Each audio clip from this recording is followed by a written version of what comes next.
What's up guys, it's Jughead here, just a down-to-earth guy trying to bring you all some down-to-earth content. Welcome back to my Let's Watch Hunter x Hunter series. Today we're going to be watching episode 25 titled Can't See If You're Blind. So, I can only imagine what that's going to lead to as our trio, Gon, Kurapika, and Leorio, make their way to the butler's quarters or butler's office in hopes to... I don't know why Canary's bringing them there. Oh, to call the estate, and I think she's hoping that Grandpa Zeno will answer. But we also know that Killua sat down with his father Silva. They had a talk, and it's still up in the air how genuine and wholesome that talk actually was. It appeared very much so, but with that maniacal laughter and the agenda we know Killua's parents have, both the mother and the father, they seem different, but I'm sure their agendas align the same in that Silva allowed Killua to be free and to be with his friends, go out on his own and live as he wish. But I think the plan is that he will let Killua go out and do his own thing, but because he can't betray his friends, it will be either he does indeed end up betraying his friends or killing them, or something bad happens, and that's going to destroy him on the inside and just ruin him emotionally, and it'll leave him nothing to do but return home to his family because he's destructive to everything else in his life.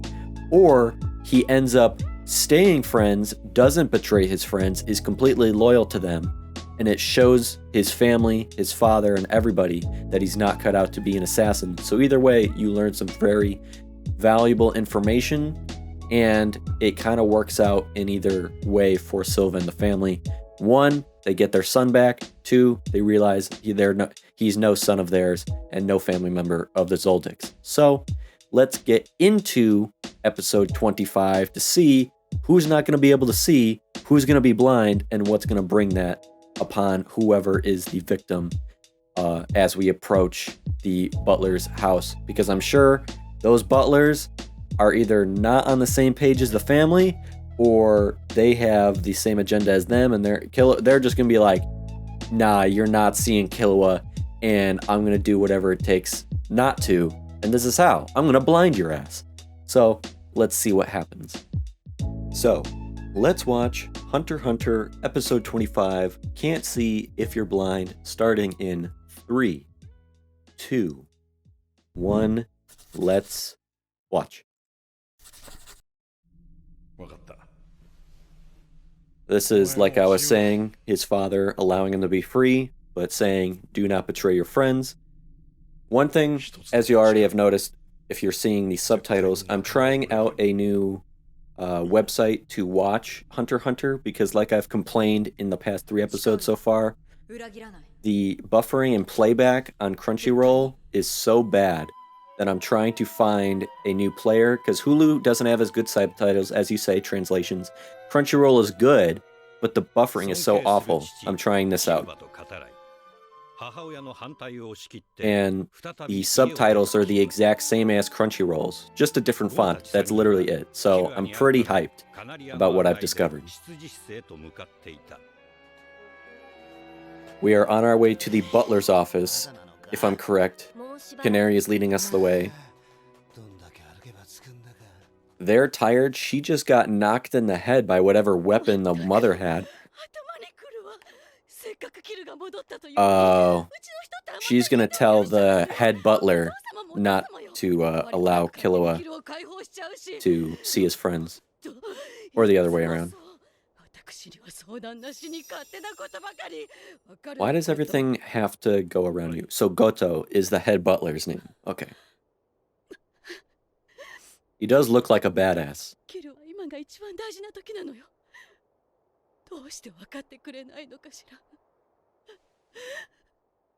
Let's not get so emotional. Why are you crying? He's the one child I shall not give up. Because he's supposed to be the head of the family, so you're saying you've given up on Maluki, Illumi, Kaluto, and whoever the other sibling is that you guys have told me that everybody's names match up. So, younger than Killua, so their name starts with A, but is going to end with a K-A. Killua's the only one she doesn't want to give up. So she's prepared to face whatever consequences she meets. Simply serving as a guide. Just like she would be to Killua in Meteor City. I'd love to see if she does that. Just serving as the guide. I forgot how big their estate is. Oh. So they're actually going to meet up in the same place.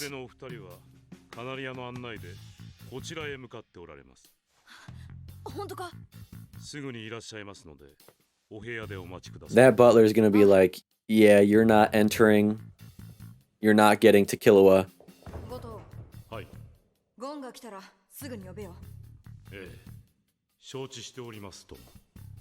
No, you're not. You're going to have to... It's weird because you should technically have to answer to Killua too, because you're the family employer, but the mother takes precedence. Oh god, they got 5 motherfuckers lined up. 3v5.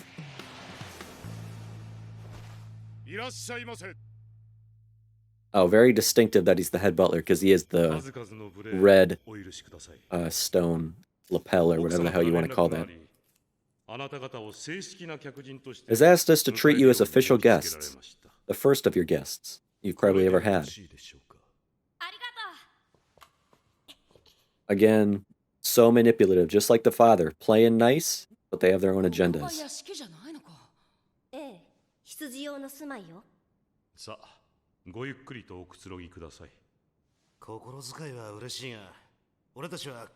Yeah, where's Killua? You're supposed to tell Killua at once when they get here.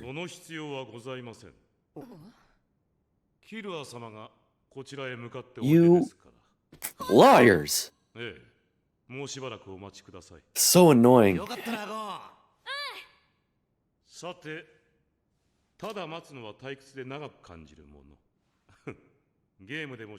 Oh god.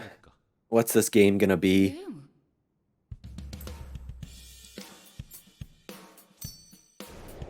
It's never good when they're flipping a coin. Oh, so he's a fucking magician. Great. Fucking David Blaine looking ass. Oh, okay. They're gonna get it wrong and they're gonna fucking go blind. That's great. That's what's gonna happen here. He's gonna lose both fucking eyes.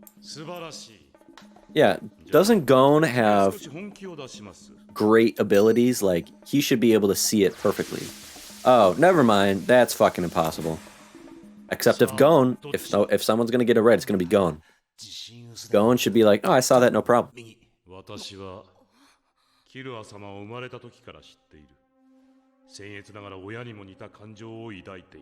Okay. Oh, okay. Jesus, take him away? They're not kidnapping him. God. Why is everybody so possessive?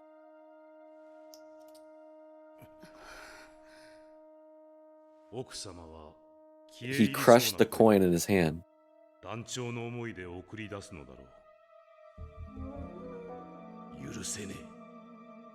Dude, why are you so emotionally compromised? You're the butler, dude.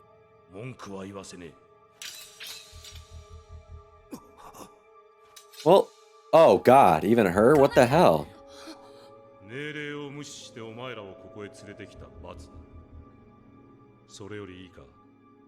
Oh god. One of your answers incorrectly, you're out of the games. Should you all be disqualified? Oh god.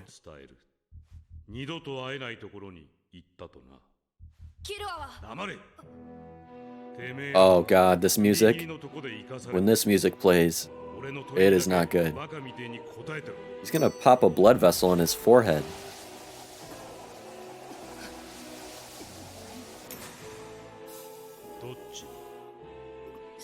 His hands are smoking.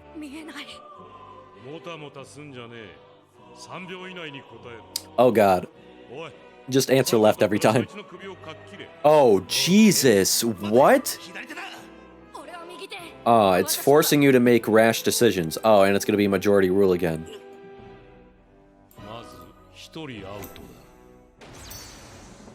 Oh, but you should all answer differently. Because if you all said left, you would have been fucked. Leorio's out. It's literally just a guessing game at this point. Both of you answer differently.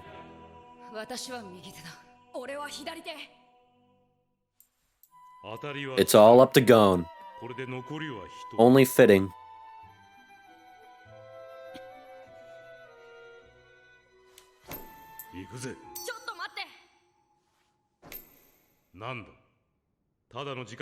Then you're right.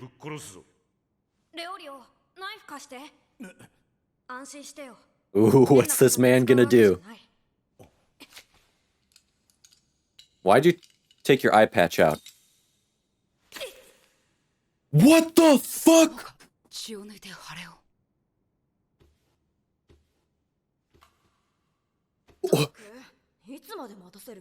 The fuck did I just cut his eyelid open? What the fuck?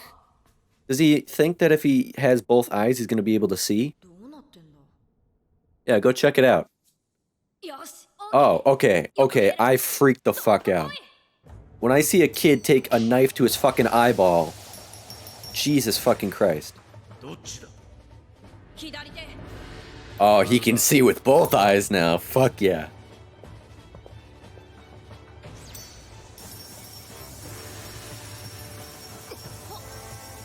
He better not blink.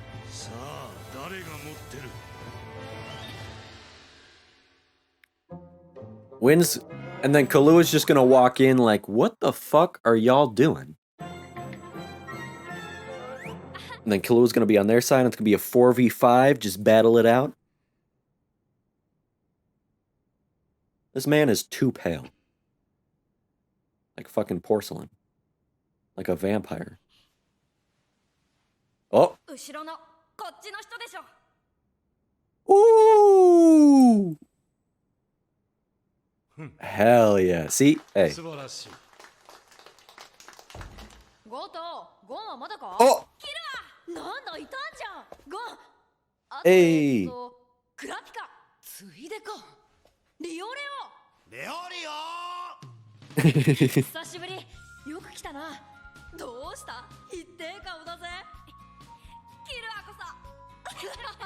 Hey, he should be like, yo, why didn't you tell me when they're here? Exactly.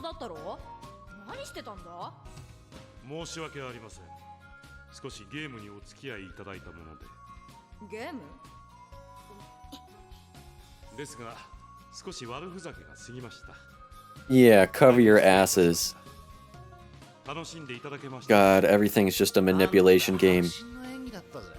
That's not acting. Let's rescue Canary. They still have a knife to her throat, do they?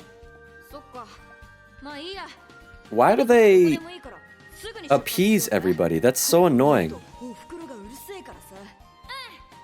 Nobody tells the truth. It's so annoying. Yeah, listen to him. But what are you doing with Canary? I want to know what you guys are doing with Canary.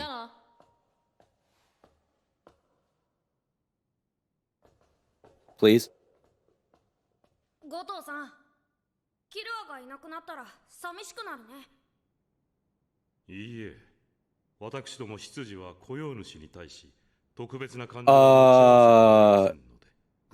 You're a liar. You're lying, yeah. You just said you're taking him away from me.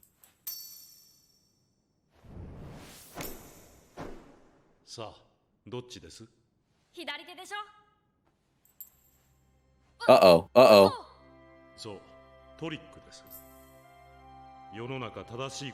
In this world, there are many things that are wrong.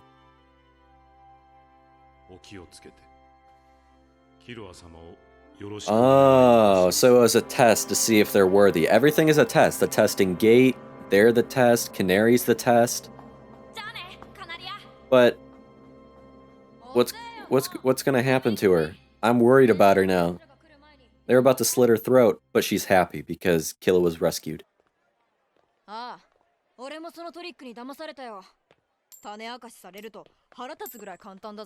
you know that, so what? What is it? Oh, okay.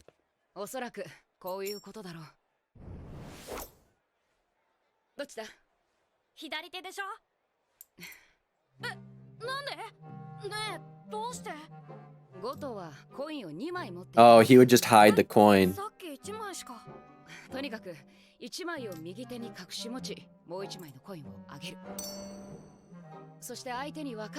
He let us see him grab the coin using his left hand, but before he asked us which hand held the coin, he raised both arms.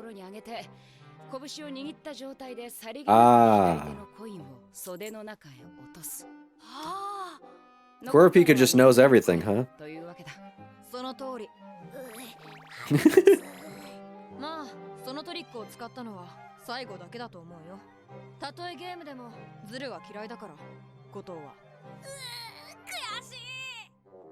So was it just a test? Am I correct in inferring that it was kind of just a test to see if Gon and them were worthy or smart enough or cunning enough? Like...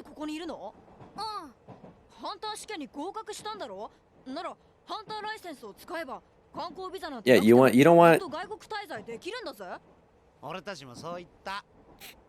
We don't want to be flaunting that around. Oh yeah, he also has his own means.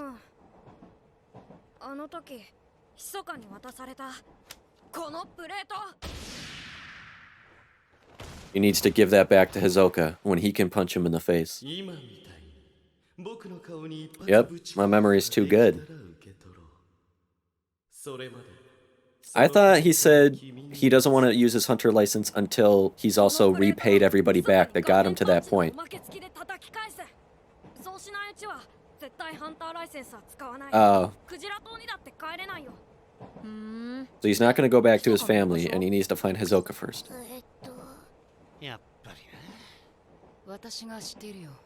Oh god, where is he? He's in Meteor City. Oh, that's what the whisper was. Yo, we're getting revelations here. Oh. So, we still don't know what he whispered to Kurapika. Oh, are we gonna find out right here anyways? Oh. Ooh, the Phantom Troupe. How would he know? Well, he isn't.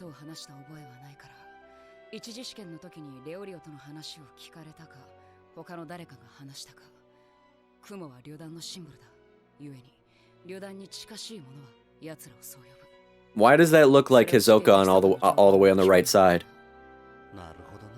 Is Hisoka in the Phantom Troupe? Yeah, accept it because that's the most important thing he wants. He wanted to become a black market hunter or whatever he said. Ooh, okay.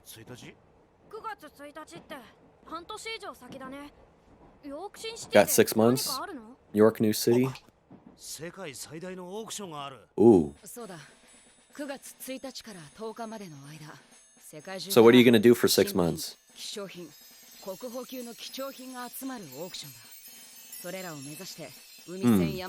what's Hisoka gonna be there for? And do you gain any advantage being a hunter? They have to know that Kurapika is a member of the Phantom Troupe. I mean, a member of the Kurta clan. My bad. So Gon's not going to use his hunter license for 6 months, while all the rest of them have no problem using it. But yo, it's just setting now that we have our squad together. Killua is with his friends. Aw. What the hell? Kurapika's leaving? Wow. So it's just gonna be the duo. It's literally gonna be like Dragon Ball, where they part their ways and then they meet up months or years later and we see their growth. Though I hope we get to see everybody's perspectives. I don't want to just not see Leorio or Kurapika again for 6 months. Except I'm sure it's gonna pretty much just be like Dragon Ball. Or it's kind of like, we've seen enough of these characters, we've got next to nothing of Killua, so we're gonna focus on Gon and Killua's duo right now.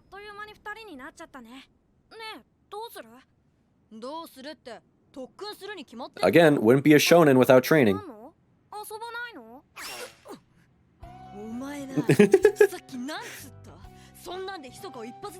Yeah.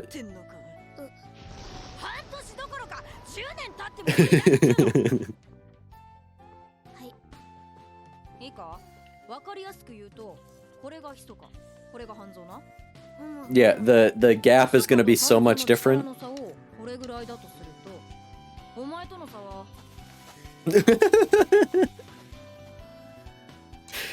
The disrespect. How disrespectful.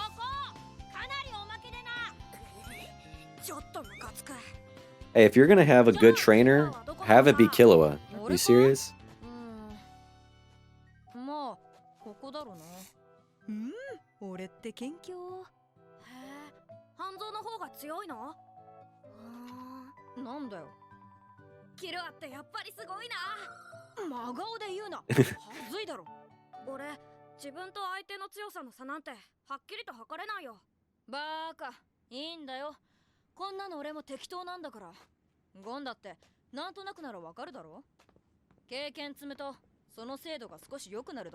Dude, Gon training under Killua would be dope. I want to see what they're gonna do. Should have known again. Not a shonen unless you train.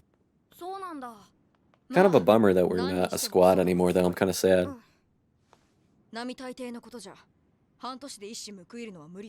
Abnormal means, what are we doing?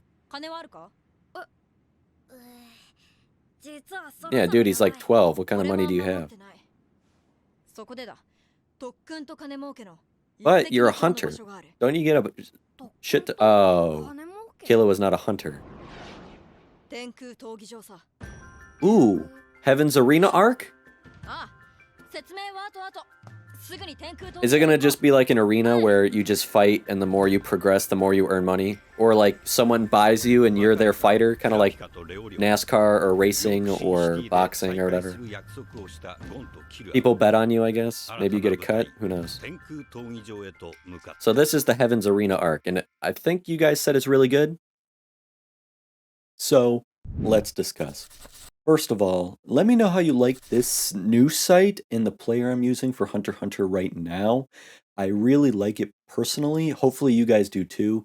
Kind of the best of both worlds because you have high quality 1080p video, crisp, real smooth playback, no buffering at all, and that's probably the biggest thing that I like because you know how much I have been bitching about Crunchyroll. And the subtitles are the exact same as Crunchyroll, plus it's free. The best thing of all. But let's keep that low key. That part is secret. I don't need the FBI breaking through my door.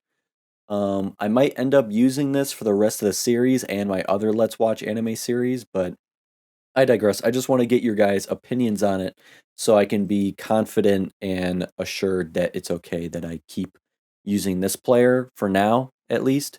Maybe if Crunchyroll decides to stop being complete crap and a waste of my $9 a month, I'll change it up. But for now, I'm using this. But onto the episode. This episode kicked ass. Again, fully utilizing those 20 minutes to tell their story. And I love it. Never a dull moment. Not once was I bored or annoyed by the pacing or the feeling as though we've made no progress in the story. Like, bro, we have Killua and Gon reunited together finally. We've left the estate. We are free. Although we've lost Kurapika and Leorio in the process now, but I can understand why many people don't like the Zoldyck arc because, yes, it was rather slow.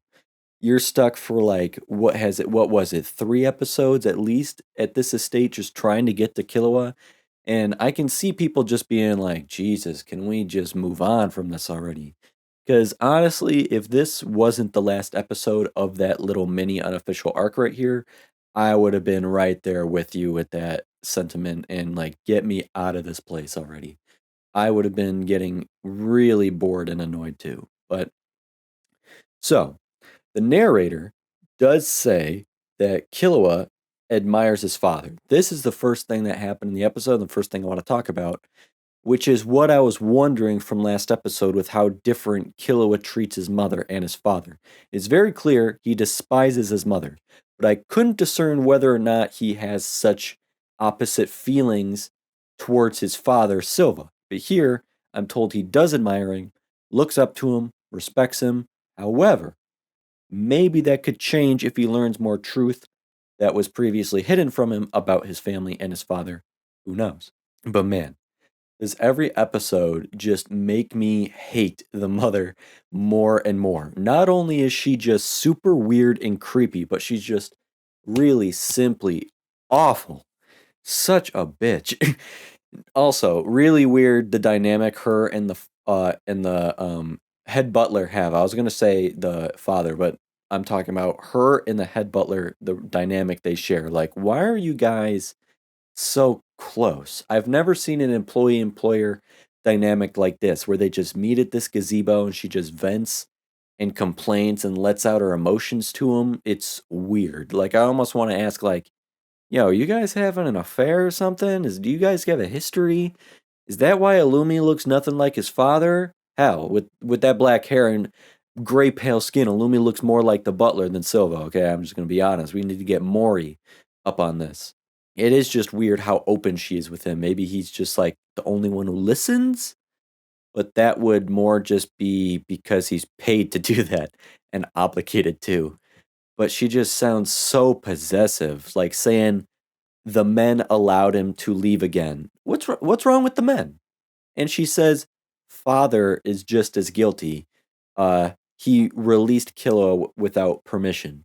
Second time she's referring to Grandpa Zeno as father, so I'm guessing that means Zeno is Kokio's father, which is odd. I would have taken him to be Silva's father, just with like the gray long hair and all. I don't know, but I wasn't really paying attention if he had blue eyes or not. But so there were two grandparents and one great grandparent. So is he one of the grandparents or the great grandparent? I'm confused. Can someone clarify this for me if it's not a big spoiler? Because, like, just tell me if Zeno is Kokio's father or not and what that makes him, and if that would mean the other two old people are Silva's parents. I just want to get that out of the way just so I can know that. But it's just like, why does everything have to go through her? Why is she the one who gives permission or not? Does Kokio also come from an assassin family? If she does, then fine, I guess. She knows what she's doing at least a bit. I guess she has some authority. But if not, then what grounds does she have to say anything? Like, really? But I feel like this is a very traditional family. The man is the leader of the house. Zeno made the executive decision to free Killua from the chains. Sova had the final say to free his son altogether. Like he said, he is his son. He knows him best. And what the hell does she mean when she said Killua is the one child she won't give up? What the fuck does that mean? How did she give up any of her other children? And how so if she did? You have Kaluto on your hip. She's not going anywhere. From what I can tell, Maluki just wants to impress you and get on your good side and is at home doing your bidding, whatever you say. But you yell at him, so he's not going anywhere, but you treat him like shit. Illumi is an adult and a full-fledged assassin, so what do you want there? So what the hell does give up mean? I need the show to clarify this.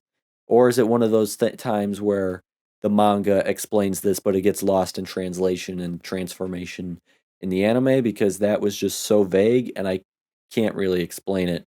Like, is that a mistake? I hope so. And they're just not purposely that vague, or the translation maybe got messed up or something. But if anybody wants to clarify that too, be my guest. Thank you. But I was not expecting Killua to arrive at the butler's office, but thank God he did. I was dreadfully expecting Killua and Gon to be apart even longer, and like with some turnaround mix up where Killua goes the wrong place while Gon goes to the butler's office, or Gon gets taken somewhere else, or something annoying. But thankfully not. He arrives there, but after Goto having that convo with Kokyo and him standing in front of Killua, I was like, great. What is he gonna do that's gonna block Gon from seeing Killua? What's he gonna do? Even though his facial expression obviously looks like he's going to do what he's forced to do, not what he wants to do. But that was just my initial assumption. Also forgot uh, what Killua smiling even looked like, how quick that can change, how fast that comes out of my memory with all this sad, depressing stuff that's been going on with him. He still has the scars and the scratches all over his cheeks and face. I didn't think about it, but I'm pretty sure I missed his old fit. I really liked how he looked in his old fit, and I'm sure he's wearing a long sleeve shirt and pants right now to hide all of his scars and cuts and bruises and everything. That if seen in public would get Child Protective Services attention real damn fast, you know? I did respect Goto's honesty to Killua here. He could have easily lied to Killua in any number of ways. He could have told him that Gon left or Gon is somewhere else, but he just honestly tells him, Canary is bringing your friends here. You can wait for them, and I'll let you know when they're here. And I think that says a lot how Killua just interacts with everyone the same, regardless who they are, informally, down to earth, casual, just gives off that vibe like, yeah, I don't care who I am or where I come from or what my last name is. I'm just a kid. And then you get the ominous, forgive me, Killua-sama, telling us something is about to happen. But again, we feel like Goto does not want to do this, or else he wouldn't be so sorry about whatever he's about to do. And it's just so manipulative and confusing. I don't know what to think of anybody. I hate the mother. I did not trust Goto, but he treats everybody's wounds, saying the lady of the house asked for them to be treated like guests and tell them to make themselves at home. Like, what the hell is going on? Let's just be straight right now. But it is interesting how he has the loyalty and honesty not to lie to Killua, but he lies to Gon no problem by telling him Killua is on his way there, when in actuality he was already there in another room waiting to be told that Gon had arrived. So he obviously, I'm gonna be loyal where I need to be loyal, and it's fair game. Literally, that's the point of this episode: fair game to anything else. And speaking of fair game, the coin game was very, very cool because I love it when the show presents scenarios, games, conflicts, fights, puzzles, whatever it may be, that makes the viewer think alongside the characters, keeps me present, keeps me engaged. Like I'm not just watching the show, I'm participating in it. I'm an active viewer. That's why I enjoyed like something like the Trick Tower arc so much. Like it was just so engaging and mentally challenging, having to keep track of the betting that's taking place and what they each are betting on in their respective encounters. Same with like the final tournament, spinning it in a way you wouldn't expect when the more you lose, the further you progress in the tournament until one is the last remaining and that one fails. So you have to win but can't kill. They have to give up, and it just makes it more complicated than you could imagine it being. So this coin game reminded me of those mechanics. Goto says, let's play a game to pass the time, but really I can see it was designed to be a test. It was aggressive and high stakes, risky, but I think that's the exact point. How will these strangers fare against him in this test or game? Just like the testing gate filters out those worthy or not to even step foot on the premises, Canary a filter, carry a filter for those worthy to make it even farther, and Goto sets up a test to see if they are worthy perhaps to even make it past him. Right now, the one final thing standing in the way between them and Killua. And as we already told from him, Goto has known Killua his entire life. He dares to say he cares for him uh, as though he were his own. He is honest once again and says he despises them for trying to take him away, which is interesting, right? That really stuck with me. He's kind of like how Alfred was to Bruce Wayne in Batman. That's what I thought immediately. Like, with the care he has for Killua, he is therefore quite protective, and I don't even think it's for the sake of family, but even for himself. Again, you see a child for 12 years grow up, you can't help but become emotionally attached and compromised. Or he just sees it as his duty to protect him or be that filter I described. But he is so emotional saying that. You see when he opens up his fist with the coins inside that it's just completely warped and bent and broken. And he also had some energy radiating around him when he was in that emotional state. I wonder what that is. I'm going to keep that in my memory. So he himself is super fucking strong. Again, just like Canary, I guess that's why he was hired and has been working there so long because he has to be. And here he's kind of letting them know just that. Not a threat, but a flex. He even said he can't forgive the pain being caused to the mother for Killua leaving with his friends. But it's like, if you care for Killua so much, who are you to decide what is best for him or what he should do? Seems more toxic than protective. At least that's what my thought was in that moment. So the coin game goes from this innocent time passer to a high stakes test real fast, and everybody knows it. It's no longer a secret. They have no choice but to participate. The blades come out. One is put to Canary's throat. They know she's the one they can use to intimidate them and get them to comply. Everybody on that property is expendable at the end of the day, and I'm sure all of them are aware of that. Though Canary seems shocked nonetheless, like you have a knife to your neck. Like, can't blame her for getting freaked out. But Goto calls it her punishment for taking them to Killua here. And the game will continue to be played as it has, but now, if one of them answers incorrectly, they are knocked out of the game. So you have less people able to give an answer, let alone the correct one. Should they all be disqualified, he'll tell Killua they all left him behind and they'll never see each other again. And before they even get to like even really process that info, he just tosses the coin in the air, and now it's not even just catching the coin. There's double the hands now, and he only gives 3 seconds to answer. So you better be watching and you better be confident, because if you don't answer, Canary's throat gets slit. Whew! And Gon realizes he is screwed because he only has one eye to see with. His eyesight is only half. So his potential and his abilities are only half. So they're literally damned if they do, damned if they don't. They don't want to answer wrong and not see Killua ever again, but they don't want to have Canary's blood on their hands. So Leorio goes first. Leorio's upset because he got his answer wrong and was disqualified. But logically, he can't be mad at himself because he made the smart choice. There's only two possible options, left hand, right hand. So it's best to choose both because you're guaranteed to be correct at least one of you. Leorio just took the hit for the group in order to pass that round. Kurapika and Gon just looked at each other, knew that strategy they have to take. Gon chooses left, Kurapika chooses right, because one of them has to be correct. And even with his one eye, Gon is able to get it right. I don't know if that's skill or literally was just down the luck. So now it's all up to Gon. How fitting.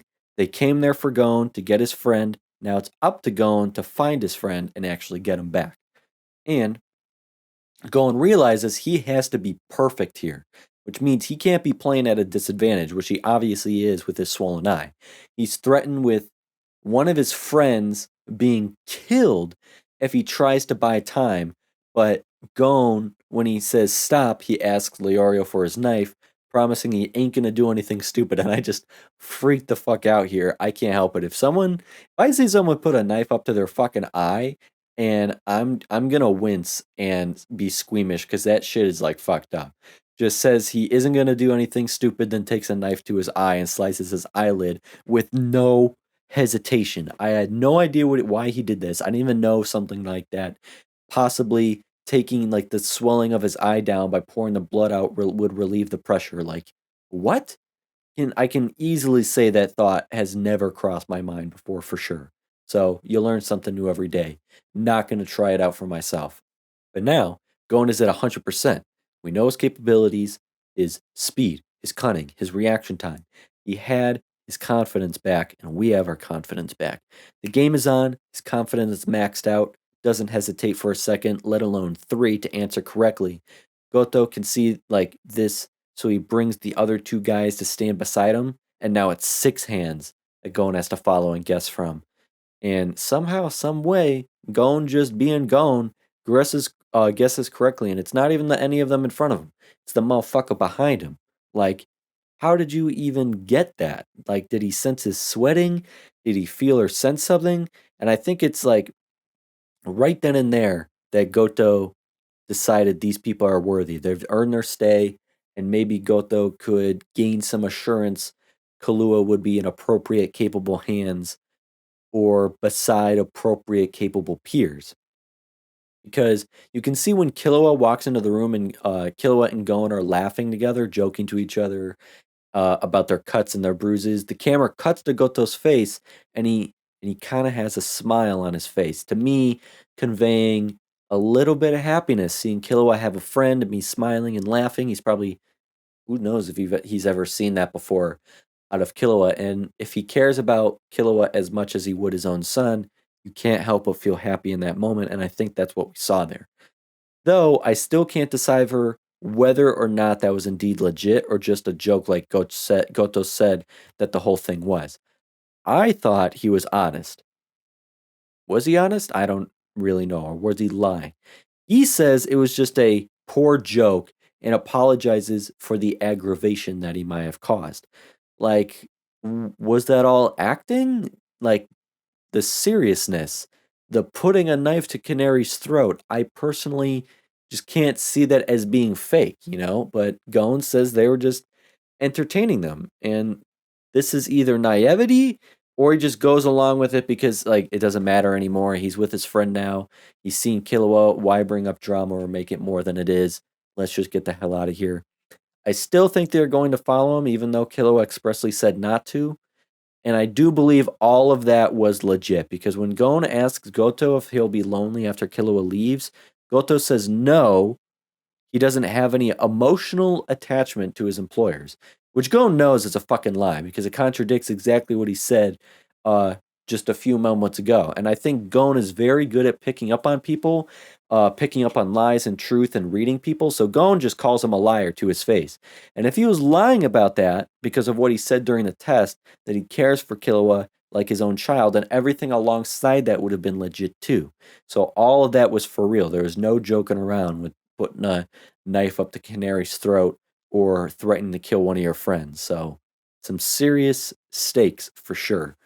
But even if he does have emotional attachment to Killua, that's not a bad thing, really. Like, especially when I respect the fact upon leaving, the two played one last round together, and Gon got it because Goto wanted it to be uh, him to win. If he had wanted to cheat, he easily could have. But even if he does have emotional attachment to Killua, that's not a bad thing, really, right? Like, especially when I respect the fact that upon leaving, the two played one last round together, and Gon got it wrong, which was surprising himself, surprised me, probably could have surprised anybody.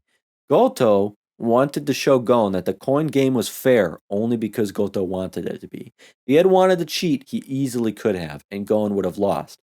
But he cares about Killua. He wanted Gon to have a fair chance at being with Killua and Killua being with Gon, rather than assuring for himself they never meet. So I thought that was a really nice touch. And when Goto tells him, in this world there are many things that are wrong, please be careful. I am entrusting Killua sama to you. I don't think he gave Gon the coin, right? Like, I don't think I remember that. Like, was the coin Gon was flipping later down the street a different coin? Is that just a currency coin, or was it that specific coin? Because if it was the same coin, that's super cool. Because that, alongside what he told Gon before leaving, is kind of like saying, hey, you earned it, kid. Just take care of him, be a good friend, be smart, but mostly be careful. Don't betray him, don't do bad by him, be his friend. Like a non-verbal version of what Killua promised to his father. And he is relieving himself of his duties to protect Killua. Again, not because he wants to, but because he has no choice now that Killua is free and he's leaving. So do right by Killua and even Goto in a way, and be careful and be safe. And perhaps Goto also means to be careful, as in he knows Killua might do something bad, like Silva is hoping that he will do. Many things are indeed wrong in the world, so are people. The friend you are with is an assassin after all at the end of the day. And I love the subtle smile on Canary's face as going past her by, hearing the two of them talk to each other and leaving, because she knows Killua has a friend and is free, even if she is not. She's smiling because the trouble she's about to be in was worth it. Just leaves me worried though for what's going to happen to Canary, because I really like Canary and I want to see more of her. I hope we see her again soon, but I don't really think so, unfortunately. Like, why are we going to come back to the estate anytime soon unless they fire her or kick her out or she runs away? I don't know. I can imagine she's pretty far up Schitt's Creek without a paddle with everything she's done. So I hope we see her again, but I also hope we see Goto again, too, at some point. I think he has the potential to be a cool, fascinating character, especially if he may have abilities like I suspect he might. I loved the dialogue and the new information we got while our characters were on their train. I always love it when you get to tie up loose ends or answer questions you've had for a long time from previous episodes because you've finally gotten the info episodes later. I love Lost. Any of you have watched Lost? Wasn't that like the most satisfying thing? Like literally 15 episodes later, you'd get one answer to a question that you were faced with like 15 episodes prior, and it's just like, oh my god, we get to tie this loose end up. We get to answer these questions. Oh my god, that's what I love, and that's what we got a bit here. We learned a lot here. First of all, I completely forgot Gon is refusing to utilize his hunter's license and the perks that come with it because he doesn't feel as though he deserves the license yet. And he tells them all he's not going to use it until he gets his closure with Hisoka and no longer owes him one, and takes him up on that bet he challenged him with. Gon wants to give back that 44 badge to Hisoka by being able to punch him in the face, which is surely going to be no easy task. And there's one problem with that. Gon has no idea where Hisoka is. But here's where we get that juicy, juicy gossip and info from Kurapika, answering my questions that have been lingering in my mind since the tournament. Kurapika says he knows where Hisoka is, and he also shares what Hisoka told him in the middle of the tournament that made Kurapika stop in his tracks and accept Hisoka's surrender and conceding the match. Hisoka told Kurapika he has information for Kurapika regarding the spider. The spider being the symbol for the Phantom Troupe, the group responsible for killing all the other Kurta clan members and stealing their eyes, leaving only Kurapika remaining. And this is exactly what Kurapika entered the hunter exam for, to become a blacklist hunter to find information on the Phantom Troupe. The only question I have, and it's the same one Kurapika has, is how does Hisoka know Kurapika has any connection or relevancy to the Phantom Troupe or interest in them? Like, how does he know info on them is what Kurapika wants? He is an assassin, I presume, since he works with Illumi and such, or whatever he may be. I wouldn't be surprised that he knows them, has probably had run-ins with them, perhaps he knows of members, works with members, or something. I'm going to predict right now that Hisoka is a member of the Phantom Troupe. There would be no easier way for Hisoka to not only know about the Phantom Troupe, refer to them as Spider, but also know who Kurapika is along with the Kurta clan. If Hisoka is a member and therefore participated in harvesting the Scarlet Eyes and killing his members, perhaps that's also why Hisoka sees potential in Kurapika, let alone when they showed that silhouette shot of the members that we saw, the last person on the far right looks exactly like Hisoka in silhouette form. So I'm calling that right now. Hisoka is in the Phantom Troupe. And so just remember episode 25, I said that because I'm going to be going back and being like, oh, I'm a genius, 200 IQ. I can predict the future. As Leorio says to himself, I agreed with this. Makes sense why Kurapika swallowed his pride and accepted Hisoka's surrender. That's a big deal, especially to Kurapika. who is all about honor. But Kurapika knows where Hisoka is, or rather will be, because Hisoka told Kurapika after the tournament during the orientation sessions that Hisoka will await for Kurapika in Yorknew City on September 1st exactly. So a little over 6 months apparently.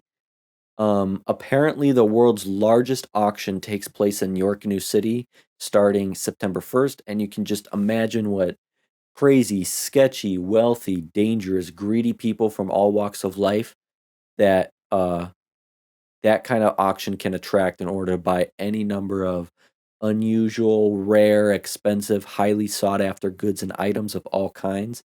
Of course, one could expect Hisoka to be there, but obviously also the Phantom Troupe. Or perhaps will they arrive together mutually because Hisoka is a member of the Phantom Troupe. I'm hanging on to that. So we know where Kurapika will be at least, but I take it we can also figure Gon, Killua, and Leorio will make sure to be there as well on that day to reunite. And I am so dumb because literally just now in this moment talking, I realized Yorknew is just New York City switched around. Wow, am I so slow? So I'm just gonna guess Yorknew is essentially NYC, Manhattan, Times Square type of vibes, type of look that we're gonna see. So kind of sad to lose Kurapika and Leorio right after getting Killua back, but I get it. We've had that trio for so long, it's time for the duo. We haven't seen them in action at all together or begin to bond. And anyways, both Kurapika and Leorio had set goals to achieve for themselves, as well as the fact they're older teens, pretty much adults who can be on their own. Kurapika wants to look to be hired in order to make money for the auction and improve his skills. Perhaps we will indeed end up becoming a blacklist hunter during that time or whatever he might do. Even though, why would he need to make money if he's a hunter? He can just walk into any bank, I thought, and just take out money that of a large corporation. His credit limit is like insanely fucking high. He should be good. So I don't understand that. Is this a plot hole or a mistake or an oversight or just don't want to make it that easy for the story? Like, or did I not understand the perks of hunters licenses correctly in that orientation session? I thought that's what that was. Same with Leorio too. He said he still wants to go to medical school to fulfill his dream of being a doctor. Dope. Go do that. But he said he has his license to pay that hefty tuition. Please do not tell me he means he's going to sell the actual fucking license.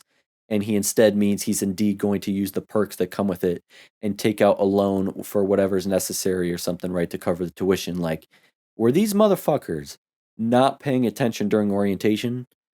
Because that edamame green bean guy clearly said that. Like, I remember him saying that. You can literally just go into a bank and get as much money as you want because they see you as a corporation. Just take the loan out. And I don't, he better not sell that license. Like, why would you just get rid of that? You're a fucking hunter. It don't mean shit without the license. But yeah, like I said, those two have clear goals set for themselves as adults. So they're on their way. We know what they'll be doing, even if we don't get to see them, which would be a bummer. That kind of sucks. If it ends up going the Dragon Ball route where the series skips like 8 months the first time for the first Budokai tournament training, then 3 years for the second Budokai, then 3 more years for the third Budokai, and then 5 years when we get to Dragon Ball Z. But we know they will all at least meet up 6 months later from now in Yorknew City. But then we have Gon and Killua, who are just, they're fucking 12. They don't know what to do with themselves. They have nothing better to do. Gon literally wants to just have fun now. Like, he completely forgot he himself said he needs to return Hisoka's badge by punching him in the face. And even Killua is like, okay, how do you expect to do that? At least Killua has motivation and drive and a plan. He's like, you want us to have fun? No, we're going to train. We can have fun while we train. This is a shonen after all. We must train.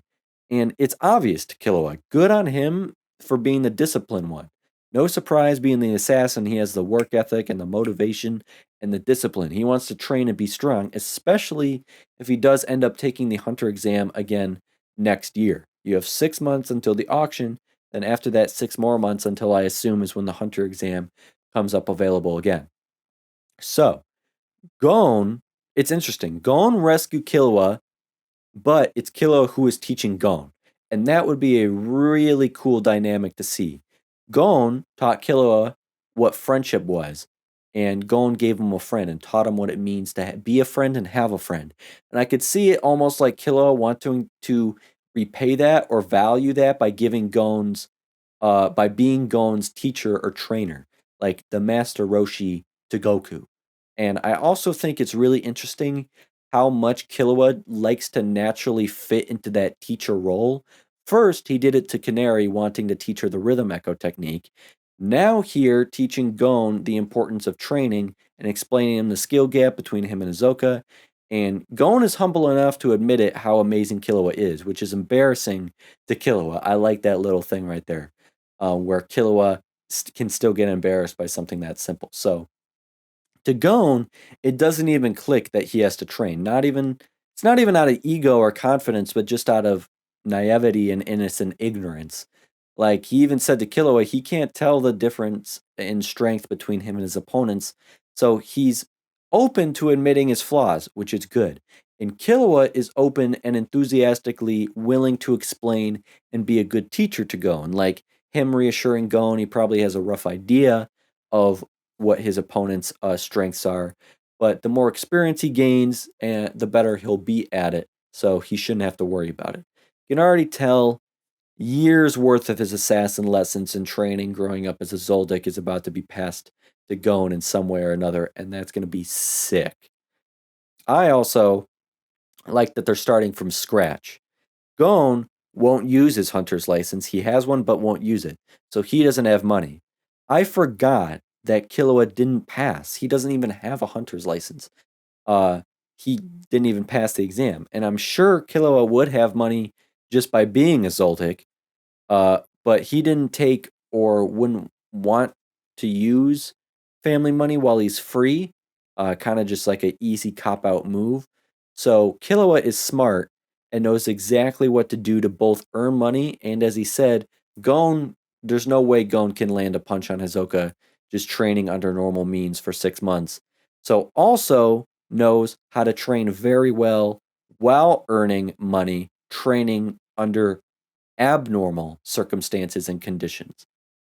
He tells Gon they're going to Heaven's Arena. And I can imagine this is going to be some kind of like Thor Ragnarok vibes mixed with Gladiator, maybe just like arena matches where you're pitted against an opponent and have to win. You earn money, maybe people bet on or against you. Maybe it's like the Budokai tournament from Dragon Ball with a grand prize, maybe. Or you just earn a cut of the profits. I don't know. I just know I'm excited for it because I've read so many comments from you guys and I talked to so many of you, and it's pretty unanimous of a consensus how many of you say the Heaven's Arena arc is one of the most fun, if not the most fun, and one of the best, if not the best, arc in the series. So that's fucking awesome to get into right now. Especially ironically coming away from the Hunter exam arc that some people are like, man, that's so boring. And it's just a lead up to the main series and the slow mini unofficial Zoldyck arc that many people don't really like. So I can't wait for that, and we'll have to see that in the next episode, I presume. So that's where I'm going to leave the discussion off. If you enjoyed this video and this episode, leaving a like to let me know is awesome. Better yet, if you want to keep up with all future content from me, keep up with this series, be sure to subscribe to stay in the loop. Keep the conversation going down in the comments so I can connect with y'all more, build a community. That's the most important thing to me. Follow my Instagram for my photography and a more personal side if you'd like.